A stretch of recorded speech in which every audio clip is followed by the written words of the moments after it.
আমরা বা আমি এবং আমার টিম সদস্য আমরা ফ্রোজেন শোল্ডারকে প্রথমে আমরা মনে করি এটা একটা অ্যাডিসিভ ক্যাপসুলাইটিস। তাহলে অ্যাডিসিভ ক্যাপসুলাইটিসের টেস্ট কী? যেমন রেডিওলজিক্যাল যেসব এভিডেন্স আছে এখানে খুব একটা কনফার্ম টেস্ট নাই বললে আমার মনে হয়। আচ্ছা আচ্ছা।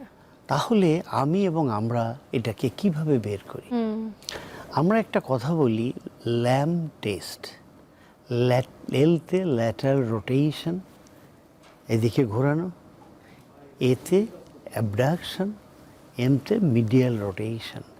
এই তিনটা, অর্থাৎ আমি বাইরের দিকে ঘোরাবো, এদিকে উঠাবো, পেছনে নেব। যদি এই তিনটা টেস্টে পেশেন্ট কষ্ট পায় এবং তার ব্যথা থাকে, মুভমেন্ট থাকে না, তখন আমরা কনফার্ম করতে পারি ফ্রোজেন শোল্ডার হয়েছে। এটা হলো খুব বেসিক। আচ্ছা আচ্ছা। এছাড়াও আমরা সুন্দর করে ধরে আমরা যদি তার হিউমারাসটাকে হালকা টানি, তার ওই জায়গায় ওই অ্যাডিসিভ ক্যাপসুলাইটিস যেখানে হয় সেখানে তার তীব্র ব্যথা হবে।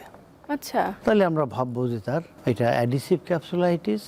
আমাদের ভাষায়, সাধারণ মানুষের ভাষায়, রুগীদের ভাষায় ফ্রোজেন শোল্ডার।